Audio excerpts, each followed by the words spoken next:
Okay, that is a brief presentation of you. So you have the floor. Please, we're going to wait, let her present, and after her presentation, we're going to have a session for answers, for questions and answers. So Ernestine, you have the floor. Thank you so much, Mildred. Good afternoon, everyone, and welcome. As Mildred rightly said, I'm Ernestine Chi, and today we are looking at the Hornby scholarship application process and the approach.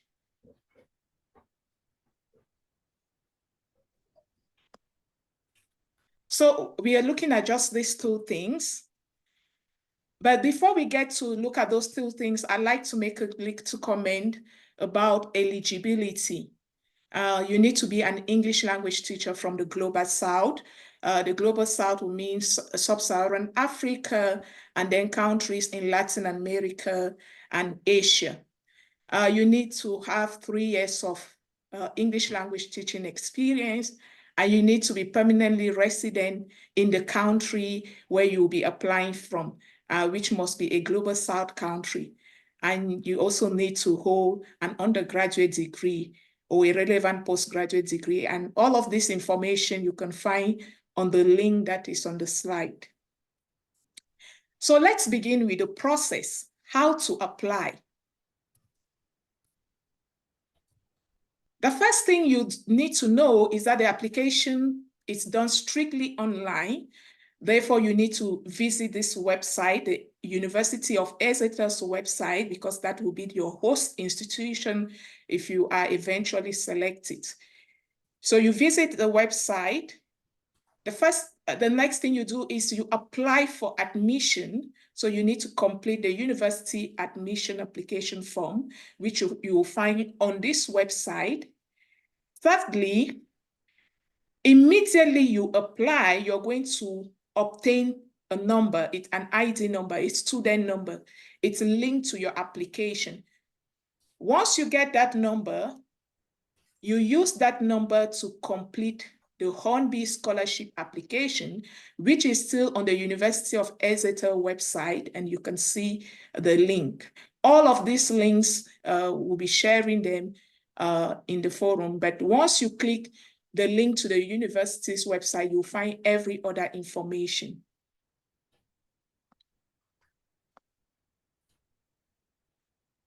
So let's have an overview of that process I just described.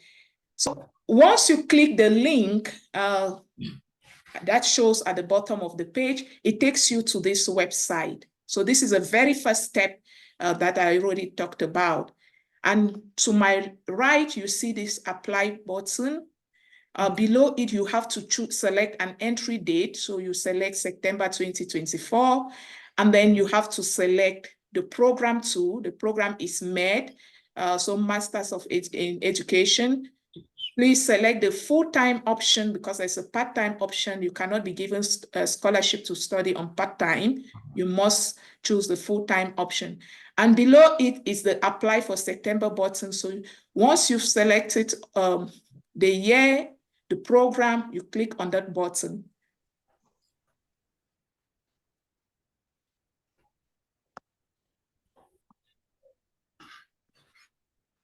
So once you click on that button, it's going to take you to this page. And once you are on this page, if you are a new applicant, you will see create an account here. So create a new user account.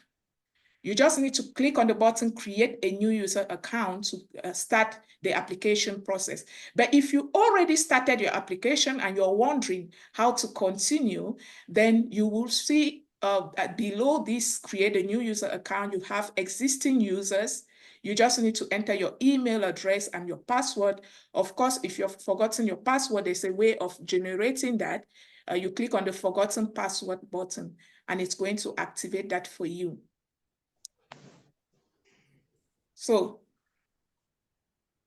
it takes you to the create a new user page, a new user application. You go there and then you can start filling in your application. But what do you need to apply for admission? 3 important documents. You need a detailed curriculum vitae.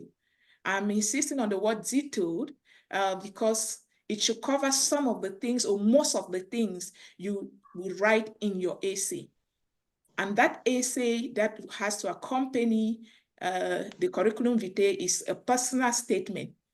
It should be 1 page, ideally, so not more than 600 words. And you also need to have scanned copies of your certificates and transcripts ready because you will have to upload them while you're applying for the university admission. Once you filled every detail and uploaded these documents, once you filled every detail and uploaded these documents, then you will get a letter from the university acknowledging receipt of your application and then sending you a number, a student number, which is tied to your application. So that number should take you to the next step. I hope you can all see my screen that reads what next. Great. So what next, once you receive that email with that number, you need to begin your scholarship application. Still on the University of Exeter's website, this time on this link, and I've seen someone requesting for the links, they will be shared in the chat.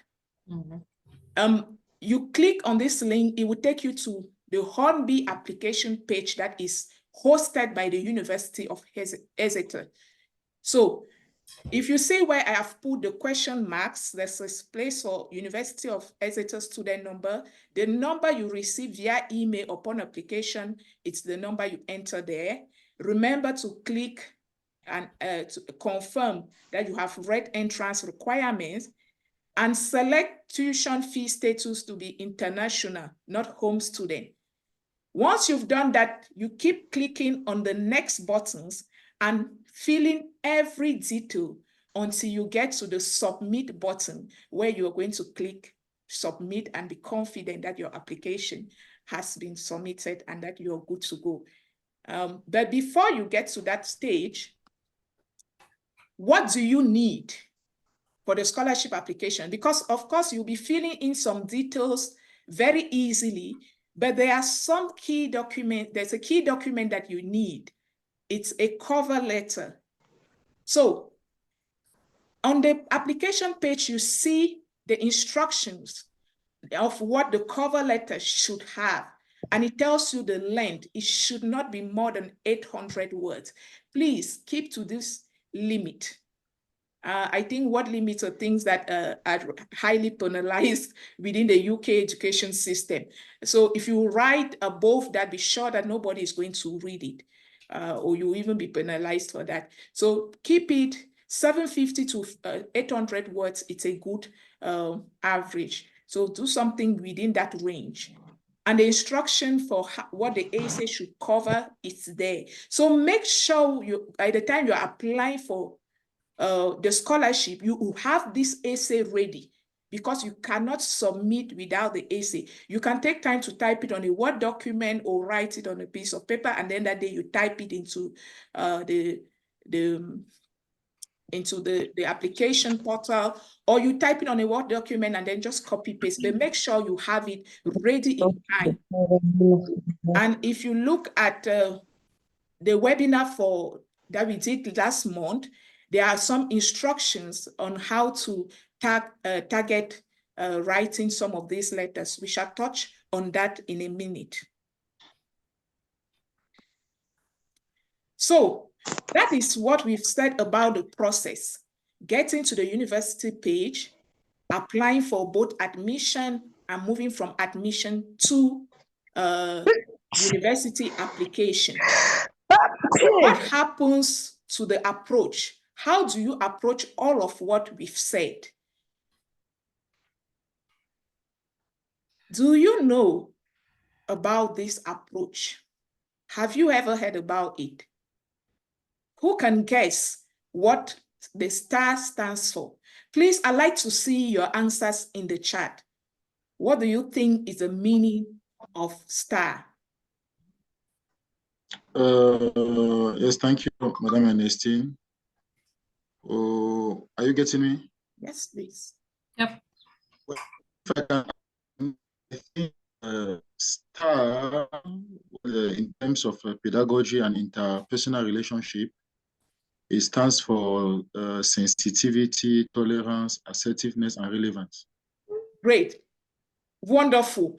Yes, because you define the context. And yes, within interpersonal relations, that is exactly what it means. Thank you. Maybe I should have said, who has heard about this approach in terms of essay writing?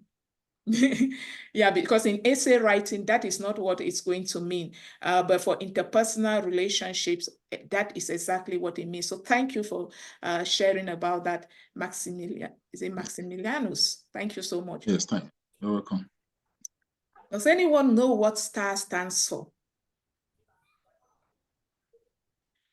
So STAR stands for situation,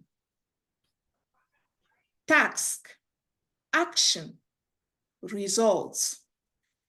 It means that each time you are writing, and please note this is a criteria that the university is going to use to assess your personal statement and your cover letter. That's why I talked somewhere about your essays being ready. So when you are using this approach, it helps your grader to understand the context within which you're speaking, the target, the task you were supposed to accomplish, which is the target you had to reach, the things you actually did, which are your actions, and the impact that your actions produce, which are the results. Now, let's look at this in details with regard to the personal statement. I said the personal statement ideally should be one page.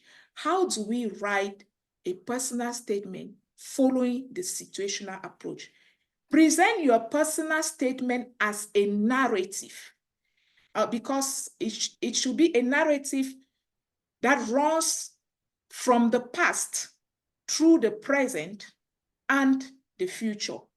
So what gets into the past? How you became interested in being an English language teacher. What motivated you to become an English language teacher? You want to begin with a beautiful narrative.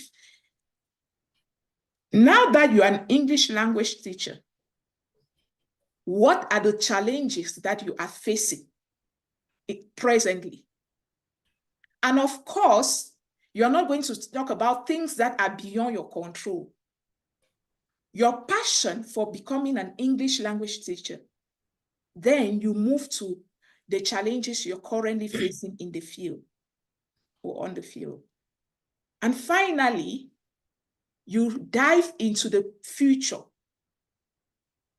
How will studying at the University of Exeter for a master's in education help you to overcome the challenges or challenge that you've mentioned? And because the personal statement is for the university, why the university? Remember that those who are grading your university application are not those who are grading your scholarship applications, because they are two different bodies. University, your personal statement is going to the admission body, and they are admitting students who are also fee-paying students. So you need to explain to them why the University of Exeter and not any other university. Why the Masters in Education at the University of Exeter and not elsewhere. What do you hope to achieve through that? And because it's a narrative, it needs to be linked from the past through the present into that future you're projecting yourself in. So if I should give you a kind of common example, quick one, like it's written nowhere and it's not even something I've written, so don't take it as gospel truth or say that, that was Ernestine's example, that's probably what she wrote. No, that's probably not what I wrote. I don't even remember what I wrote. But if I begin with a very captivating story, like growing up, or when I got into secondary school, I had this deep admiration for an English language teacher. The things that fascinated me about this teacher was how he took time to support the learners, both in the classroom and out of the classroom. I got so inspired by his approach that although English language wasn't one of my favorite subjects in my early years of secondary education, I started nursing interest for it by affiliation for this teacher or to this teacher. And eventually I became interested in English language. When I obtained my advanced level, I decided to enroll for a university degree in English language.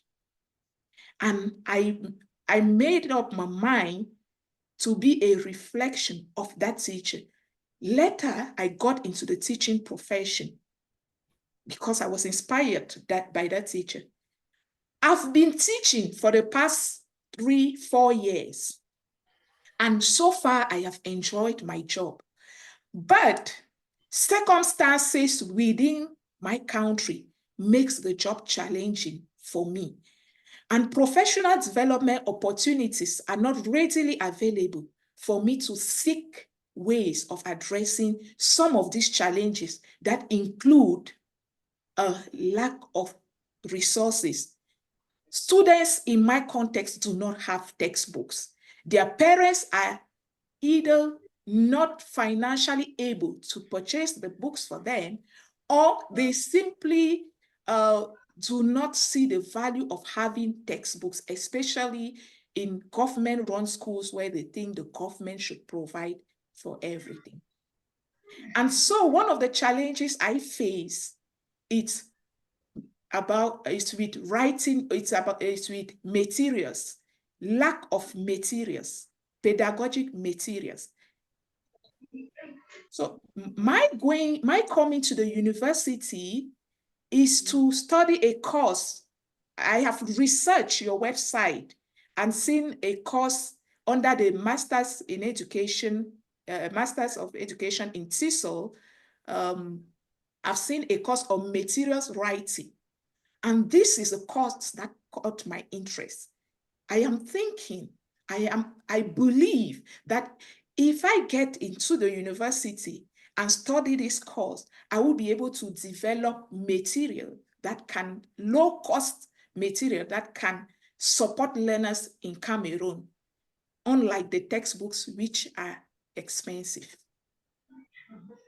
I just moved myself from one place, I do not remember how many years ago, into my present circumstances and challenge, and into the future. Why the University of Exeter? The University of Exeter is a Russell Group university, which means that the quality of teaching here, so you need to, you know how the young people say, you need to hype the university so for them to also be able to admit you. So that was a quick example. And if you listen to me, you saw that it wasn't so structured, so I had not written, I had not prepared it. So you can come up with your own very creative examples. So this is the first document you submit alongside your CV and transcripts and copies of diploma when applying for the university admission. What about the cover letter? The STAR approach still applies. But with the cover letter, there's one thing I like to say. Address all the aspects of the essay. The essay has different bits of questions. Even though there are several bits of questions that you need to answer in the cover letter that goes with your scholarship application, you need to ensure that that cover letter has a central theme. It should not be one strand of hair hanging to the left, the other strand of hair hanging to the right. Those two strands have to connect at some point, and so it's still a narrative. If we look at the cover letter, these are the details. It says, in your context, what are the key challenges that you and other teachers are facing on a daily basis? How would studying a med in TESOL at the University of Exeter help you to respond to these challenges? How do your skills and expertise make you a suitable candidate for the Hornby Scholarship? So, 3 elements a year, 3 questions in one. In as much as you want to answer these 3 questions, make sure that they are connected. And please address every aspect, because if you answer 2 and do not answer 1, then you have put yourself at a disadvantage. So it is important that you answer all 3 aspects, you address all of them, yet find a link. And for you to get that link, remember that your cover letter needs to be a narrative on a continuous line of past, present, future. What will you be looking at in the past? Your work context and the challenges. When you are discussing that work context and challenges, be mindful of this criteria. Are those challenges manageable by you? Are they urgent? Are they important and engaging? Very key elements. You cannot be saying that you want to go and study a university degree to become the Minister of Secondary Education. It is not within your power to do so. To become a minister, you need to be appointed. It's not something that after the degree, you just automatically emerge as minister. Of course, maybe that is gross exaggeration, but you cannot also say that the curriculum is so bad. Okay, I work at Government Technical School in Zimi, that is in the Central Region in One Forest. Before 2021, I used to go to my school via Kano. So this girl has suffered in her life. And I still go there. There are a lot of black flies in that place, no electricity, and a lot of no electricity, no network coverage. So there is no way I can be thinking that I'm going to address things that are technologically related in that context, because upon graduation, I'm going back to that context. So it's not within my scope of influence.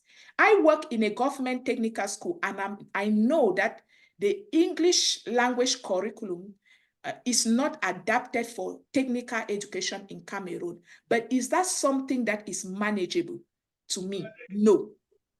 So saying that I want to study a university degree to go and change the technical school's curriculum is something that is not practical, it's not manageable, it's not within my scope of influence. There are so many things within my scope of influence that I can do. So of course, when you are listing your challenges, this is not an opportunity for you to lament. Please do not come and vent all your frustrations here. No, I would advise that you pick 1 or 2 challenges, at most 3 challenges. 1 or 2, it's really good. And pick challenges that are within your scope of influence. There are a lot of things I can do as an English language teacher working in the government technical sector in Cameroon, but I cannot influence the curriculum. So that is not something that is within my scope of influence. As you are listing your challenges, think, are these challenges within your scope of influence? I just gave an example, I think, when I was talking about the personal statement that goes with the university application. I gave the example of material writing. I can develop handouts, task sheets, and use them comfortably within my classroom. Develop these task sheets, low cost, and use them comfortably within my classroom. And I think some students or parents will be interested in that, instead of having textbooks that have a lot of things that they might not be interested in, and that might be expensive. That is something within my context. So Do not lament. I will say it again. Do not come and vent all your frustrations. It's not an opportunity for you to, when they say challenges, it's not an opportunity for you to say how Cameroon has got no electricity. No, in fact, I just told you my own challenges. When I was applying for the program, of course, I was still swimming through the river, fighting with black flies, but none of those appeared there because they are not within my scope of influence. They are not within my locus of control, so I cannot change them. So think of challenges that you can change, that things that you can manage, and things that are urgent for your context. What is that? Is that urgent? If you're thinking of AI, you want to study for an MA and come back so that you've seen an educational technology course at the University of Exeter, and you think that learning about AI, you will just come back and make some magic implementation of AI in Cameroon. My friend, you're talking about 2035 or 2050. That is not urgent. There are many things that are pressing, things that you can do by 2024 or by 2025, by 2026, 2027. So think about your ability to impact within 5 years. Are those things important? Are they significant to you, to your learners, and to your colleagues? Not just to you. Is that thing really relevant to you and your colleagues? Because remember, there must be spillover effects from you to colleagues and learners. Is that engaging? Is that something that other teachers would like to do? Is it a project that, so think of your challenge in terms of, if I should offer a solution for this challenge, is this something that teachers will want to get engaged in? Is this something that they will find interesting? The tax sheets, for example, if I start doing little material writing, teachers are obviously interested in that. They want to get some of those tax sheets, use them in their classrooms, especially if I'm making them soft copies and sharing them everywhere. There are things that we can think about. Lack of continuous professional development, and you're coming to the university to study a course on teacher education. You could go back and design workshops for teachers. Those are things that are engaging for teachers. Those are things that are important, urgent, because teachers do not have opportunities for continuous professional development in Cameroon. And that is something you can comfortably do without needing to go get an authorization from the ministry to run a workshop. And even when you do get a request for an authorization, the ministry is willing to help, to assist, at least to give the authorization, and they are happy that someone is sharing knowledge with colleagues. So think of your challenges in terms of this, taking this criteria into account. When you've talked of your context and listed those challenges, you want to think about the present. Are you only good at complaining? Or are you good at identifying a problem and proposing a solution? What have you done so far, or what are you doing? There are these challenges. You've seen that teachers do not lack skills in this. You've had some maybe little experience with some courses online, and you have started maybe running some workshops, but you yourself, you still face some challenges because you think that you still need to learn more in this area. Because if you don't face challenges, it means that you already know. So there is no point bringing you to Exeter to study. So you still face some challenges, but you are making some effort. You started designing the materials, but you have challenges because you're not able to ascertain how material, you're not able to do proper needs analysis. And that is one key thing you want to come and learn. So you are doing something, but there's another challenge that is hindering you from fully exploding or exploring. And so when you are given the opportunity, what impact, what difference will it make? How will your learning, how will the knowledge you gain from the University of Exeter help you to solve the challenges you identified here? And why do you think, do not forget the part, that you are the best candidate? Of course, I'd like you to take note of this instructional bit that is given on the website. The Hornby Trust says you should not just focus on telling us how you have been an effective English language teacher. No, that's not what they are interested in. We are more interested in hearing about how you plan to use the learning and experiences from the course to respond to challenges identified. And please make it very clear what your role will be in tackling the challenges you have identified. So this means that there should be a connection between the past and the passing through the present and the future. The challenges you raise and the impact you are thinking of should match those challenges. So the impact, your long-term actions upon return should reflect solutions for the challenges you raised. So with that, I say thank you so much for joining the session. I think I'm open to questions now. Over to you, Mildred. Okay. Thank you, Ernestine. Thank you for your wonderful presentation. I think I got a few things. The STAR approach. The STAR approach is all about the situation, task, action, and results. And you have said the university will use it to evaluate our application.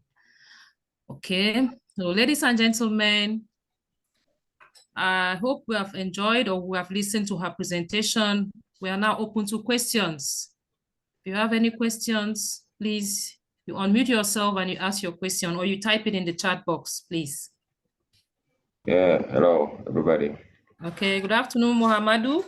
I'm doing good. How are you, Mildred? Is it Mildred Yumile? Yes, it's Mildred. I'm fine, thank you. I'm good. I'm from Senegal and I'm an English teacher. Okay. And I'm very interested in this scholarship. Now I would like how I could be eligible because I've just joined the session. I was sleeping, you know, as you can see on my face, I've just woken up because today is Sunday, it's a day off. So okay, am I eligible for this scholarship? I am in my third year of teaching English in Senegal. You know, Senegal is a French-speaking country. We, the Senegalese, sometimes we ask to prove our English proficiency here, go to prove IELTS or TOEFL or something like that. And I think, did you get his question? Yes, I got your question. Thank you so much, Mohamedou. Yes, you are in your third year. You are living in sub-Saharan Africa, so you are eligible because you're meeting the third year criteria. But I think you will suit in best in the next application window. So it's good that you already got this idea because, yeah. So next year will be a better time for you to apply. But now that you have the information, you could start looking at it, and we have the recording, so you could watch again on the web, on our YouTube channel, and start doing your research for next year when you'll be fully eligible. Thank you. Hello. Thank you. Yes. Thank you so much. Hello. Hello. Yes, who is talking, please? Can we, if you want to talk, please, you could raise your hand so that we do it in an orderly manner, please. Okay. Okay, is it Maximilius? Yes, I'm trying to see where to raise my hand. Okay, no, just go continue. You can just ask your question first since you already are talking already. Okay, thank you very much, Madam Ernestine. Thank you for the wonderful presentation, which has been enriching and enlightening. I just wish to inquire because when I got the information about this Zoom meeting, I was told that it could also be possible for human and social sciences teachers. So I am one. I'm not a language teacher per se. I'm a teacher of human and social science. So I don't know, is it only for English language teachers or someone teaching a human and social science subject can equally go in for this scholarship application? Great. Nice and interesting question. Yes, someone with a human and social sciences background can go in for this, but someone who is not teaching English language cannot. So there are two different things. I had a classmate who had a social sciences background, but was teaching English language. Remember the criteria, it's you should have taught English language. So you could be teaching English language. Of course, maybe you had a different undergraduate degree and then started teaching and they got some certifications along the line and became an English language teacher. The truth is you should be teaching English language. In the case of my classmate, I think he was economics, and then later on he started teaching, got some trainings online and became a teacher with British Council Afghanistan. And that's how he got into the program. But just as a social sciences teacher, I'm afraid your chances might be limited. Okay. The answer is really, thank you very much. Okay. Okay. I can see two hands up, Manasseh and Kadim. Manasseh, you have the floor. And after you, Kadim will ask this question. All right. Manasseh. All right. Thank you very much. I appreciate the presenter. My name is Manasseh Telengadi from Nigeria. Okay. Actually, I work in a university. I've been teaching English for a part-time. I recently got my PhD in English education.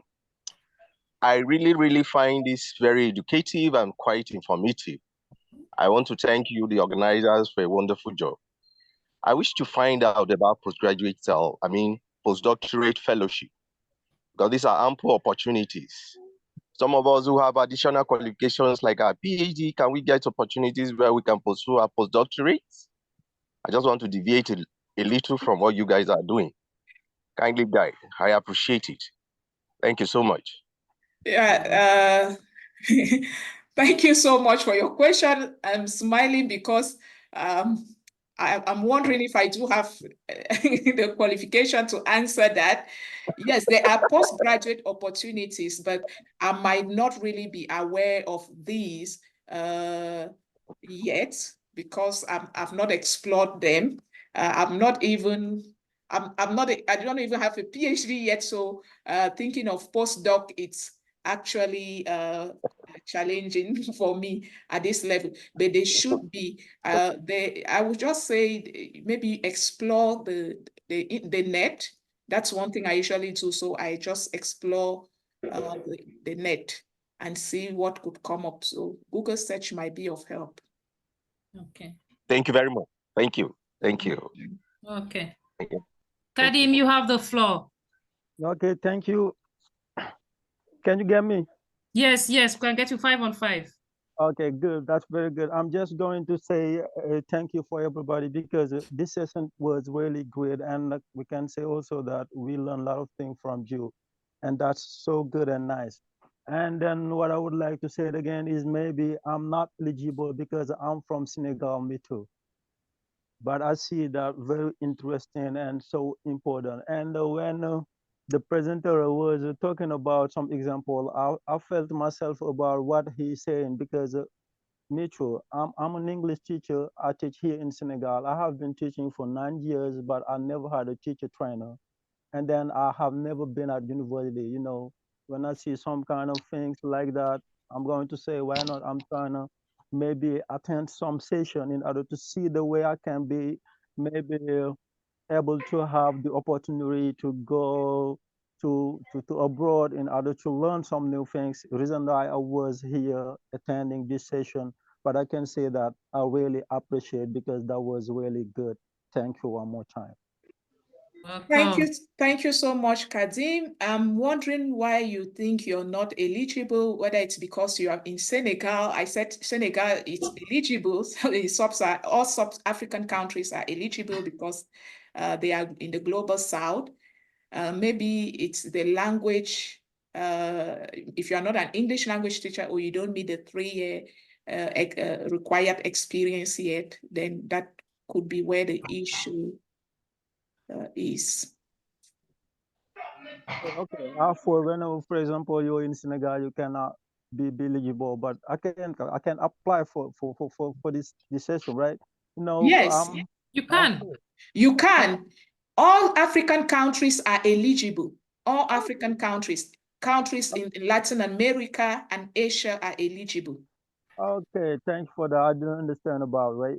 Yeah. Okay, very good. Thank you. Great. Okay, you're welcome, Kadim.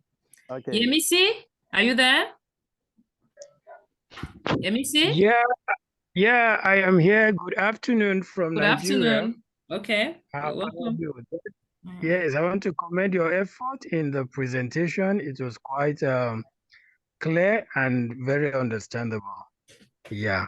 I'm of the social science background too, and I've been teaching English far above beyond 3 years. Of course, I'm calling from Nigeria.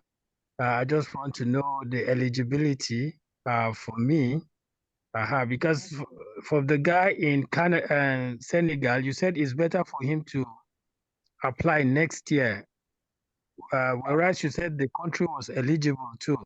So I'm just wondering what if you could make the eligibility criteria more clear. Okay, great. Maybe we should look at that. So the thing is, you should be an English language teacher. They did not say you should have a degree in English language. Be an English language teacher. Have a relevant degree, undergraduate degree, but be an English language teacher who has been teaching full-time, not part-time, in the global south. So if you've been teaching for more than 3 years, I think the case in Senegal, he was still to meet the 3-year criteria. So if the 3-year criterion, so if you already met that one and you are teaching English full-time, and then you have a social science degree, you are eligible. No, sir, I have an NCE, a National Certificate of Education, which is one of the major criteria we have here for teaching English. I don't know whether that is okay, not a degree, an NCE. The thing is, you need to write to the university and the university will determine whether they can admit you, because it's university admission that gives you scholarship. Of course, you cannot have a scholarship without university admission. Else, where will you be studying? So maybe you should explore the university application page, the admission page, apply. That's what I would advise. Okay, and lastly, I just wanted to ask, what are the entitlements? What are the benefits of the scholarship? Is it a full scholarship It's or is fully it partial? funded. Fully funded, accommodation, tuition? It's fully funded. Fully funded. Oh, okay. All right. Yeah. Thank you very much. I think that's great. I'll explore the admission process of the university and see whether they could allow me to go through that. Yeah. Thank you very much. Okay. Great. Thank you too. Okay, Ernestine, I can see some few questions in the chat box. Basiru wants to know the documents that are required for registration. Don't know if you can come back to it. Have a quick rush over that. We have a few more minutes to go.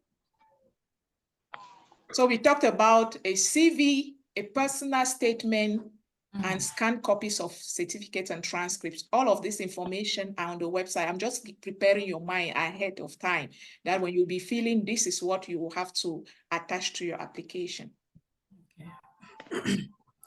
Okay, another question in the chat box. This is from Lingong. I don't know if it's a he or she. He says he has his transcripts in French and he's asking if he has to translate into English before submitting. That is kind of a bit technical. Of course, yes, you are sending to an English-speaking country. Yes, you need to have them translate it into English, and which means you need to go through certified translations, because it's not just you translating. Okay, I think it's the same question down. Somebody's still asking about translation. Yes. Okay, Lingong, your hand is up. I don't know if you could ask your question directly, please. Lingong Bully. Yes, good afternoon. Good afternoon. Thank you very much, Ernestine, for such a wonderful presentation. I think it was in-depth and well explained. But I have a worry. I'm just coming in to throw a little light on my question. My question is, my transcripts are, the transcripts are in both English and French. That is, it is in French, and then it is immediately translated to English. So I don't know if they need just a purely English transcript so that I can go ahead to translate, or since it is bilingual, I could just submit them. So great. Your transcripts are bilingual, so please do submit them like that. You do not need to translate them if the university already did that. Okay. All right, thank you very much. Do not mention. Okay, ladies and gentlemen, we have about five more minutes to go, please. Just 5 more minutes to go. I see Manasseh's hand. Manasseh, do you have another question? Kadi? No. Okay, No. Your hand is still up. Oh, let me. No. Thank you. No, I don't have any. Okay. I appreciate you. Okay. Thank you. Ernestine. Yes, please. Do you mean to have the Hornby scholarship, you go only to the University of Exeter? You don't go to any other university in the UK? Yes, please. Okay.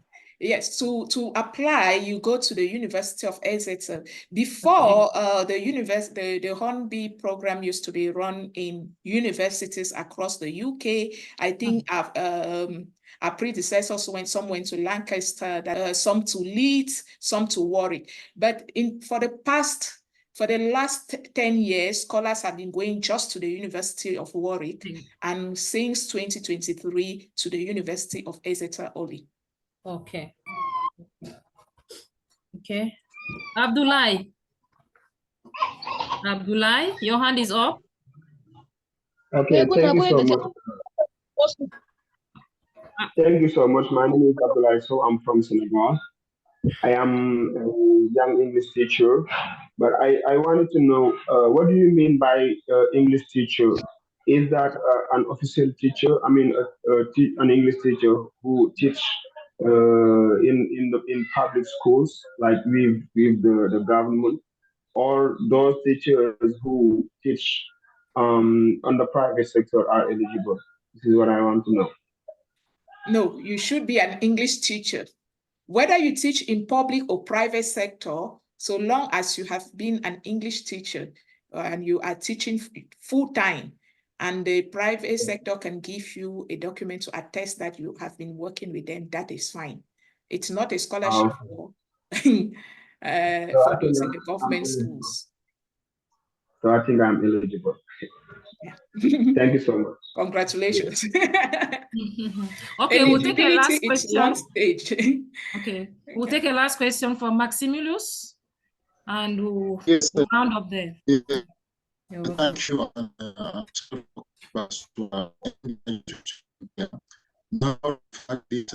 Unmute yourself, Max. Unmute yourself, please. Already did that.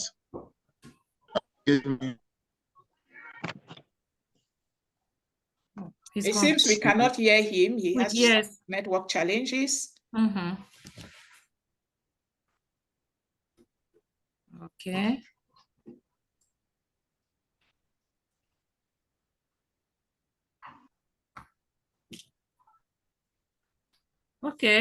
Okay, I see a question. When is the deadline? March 1st. Last month we did a session And we are doing this session as reinforcement again. So March 1st is the deadline for this year. Okay, the deadline is March 1st. That is Friday. So we have a few more days to go. Ladies and gentlemen, I think we're going to round off here, but we have recorded a session, so you can always watch it again to get details for what of what Ernestine presented. And I want us to take it as take this as a takeaway. We should remember to use the STAR approach when writing our application, and then remember that our cover letter should be in a narrative that's moving from the past through the present and to the future. Yeah. So no age limit. Okay, you answered that. Okay. Yeah, the program is 1 year. So I want to thank you so much for your time. Thank you so much, Ernestine. Yeah, thank you, Mildred. I thank the participants. I thank them for their nice comments. I see someone saying thank you so much for this in-depth presentation, because it's not just going to help for the scholarship application, but for many more scholarships. And I do agree with her. Thank you so much. It was wonderful having all of you here. And I wish you the best in your applications. I'm looking forward to have someone emerge as winner for this scholarship. Thank you. Okay, you're welcome. Next webinar, last Sunday of month of March. As I said, ILTA Cameroon holds monthly webinars the last Sundays of every month. And today we're holding our webinar in partnership with Open Dreams. I said Open Dreams is an NGO whose mission is to equalize access to educational opportunities for community impact. So we're going to call it a day here. Thank you very much. Bye-bye. Bye. Thank you. Bye. It's been wonderful. Thank you. Welcome. Bye. Wonderful.